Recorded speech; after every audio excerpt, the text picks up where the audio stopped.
right. Hello, everybody. Welcome back to Nurse Strong. I'm your host, Alicia. I'm your host, Nikki. And today we are going to talk about the importance of having a business plan for your business, for your life, for your career. As you guys know, we read a lot of books. So this episode was inspired by a book that we read by T.D. Jakes, The Bishop. It's called Soar, and it's about building your vision from the ground up. So it was a really, really good book. A lot of great advice on how to plan, the importance of planning, the importance of having a vision when you have a goal or a dream in mind. So. Putting your thoughts on paper. Yep, it's in the Bible too. All right, so how did you feel about the book? I thought it was really good. Like you said, it did have a lot of good points in there, and it did kind of point out some of the things that I do that I shouldn't do, like keeping everything in my head. Like, I'm not someone who just thinks to go write down my thoughts on a piece of paper. Like, I keep it all in my head. But like you said, like, if you, your thoughts are in your head, but if you want to present them to somebody else or want someone else to, join in your venture or whatever, you can't just sit there and tell them that it's in your head. Like, you got to have something to give to them. Like, even if it's just, a framework of whatever it is down on paper, or, you're trying to hold on to all these thoughts, eventually something probably going to get lost along the way. So just jotting them down. So, but I am a sticky note queen, so I will do that. So I have random notes everywhere. So, but it just telling me that I do need to, even for my life, just kind of get a framework of, what am I trying to do right now? Like, what is my destination? How am I going to get there? And who can help me get there? Yeah, that's a good outline. And I too used to keep everything in my head. And as you know, but now you all may not know, I hold everything, and then it gets all built up inside, and then I'm like, I can't work this weekend. I'm about to explode.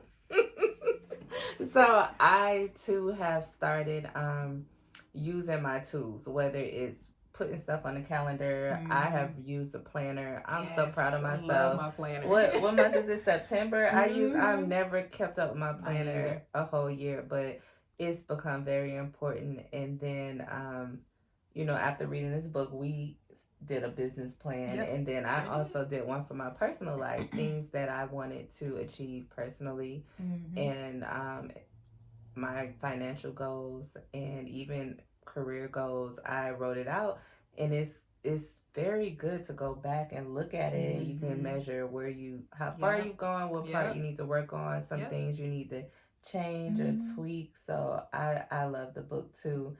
And it's also another one that I go back and reference and reread parts of. True.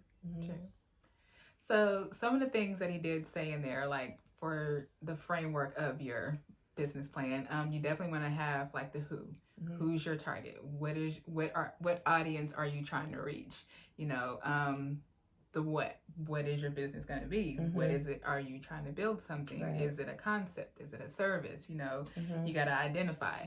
One of the things that he did identify is like the first thing that you want to have in there for your business plan. Like that's your first impression. Like that states what it is that you're trying to do, and basically kind of that's where it's going to draw in the interest to say, do I want to continue reading this? So it's kind of like, face value. So whatever it is, you want to make sure that you're putting the details in there to make somebody want to continue reading your business plan.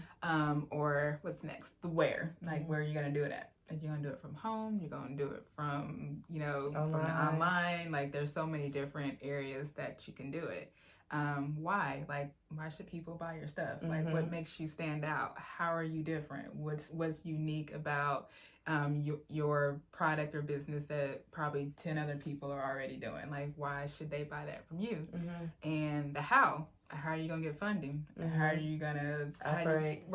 How are you going to determine that you're successful? Like, how are you going to measure what your goal is? But I did like how he said where the destination is, no matter what your idea is, the destination is success. And that's not being arrogant. It's, because nobody says my destination is to fail. So it is to succeed. So you got to figure out how you want to get there. Mm-hmm. And I did like how he said, like, I'm not someone who likes to write a lot, but you can get creative with your business plan. Like, you could do a PowerPoint slideshow. You could do, like, I even saw where it said you could do a YouTube video or a podcast if you're articulate with your words and can speak to where people can understand what your vision is just by using your words.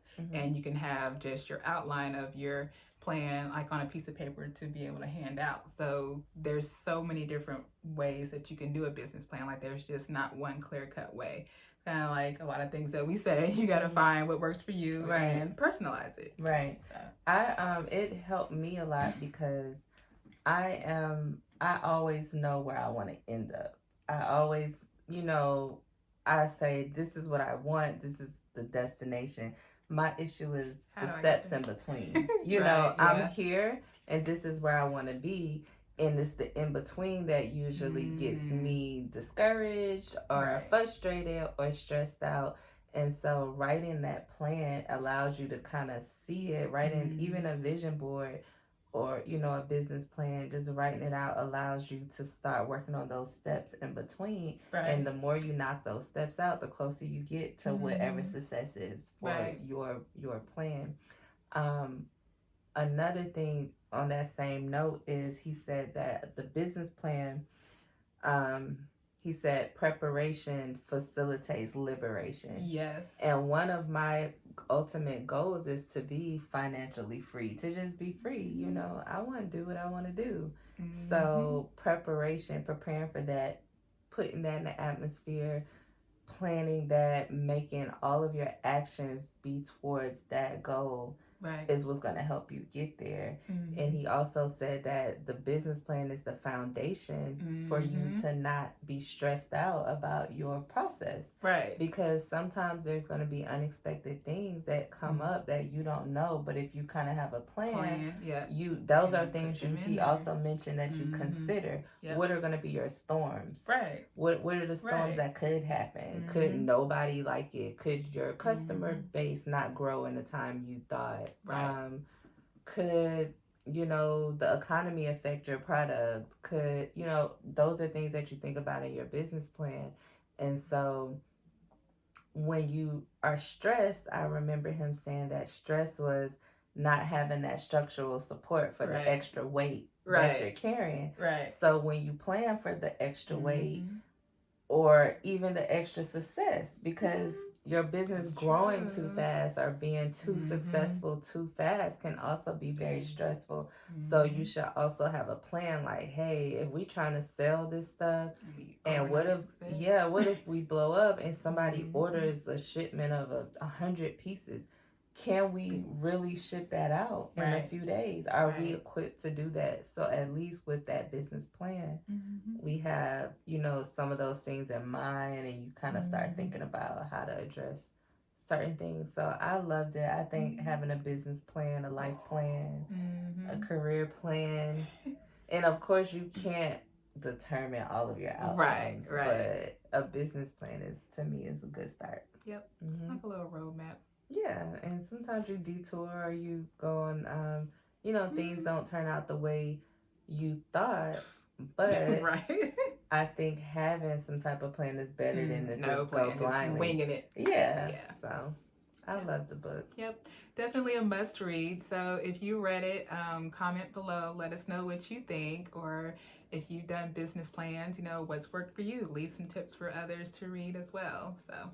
All right. You can also follow us at Live Nurse Strong on Instagram, also on Twitter. You can email us at livenursestrong@gmail.com.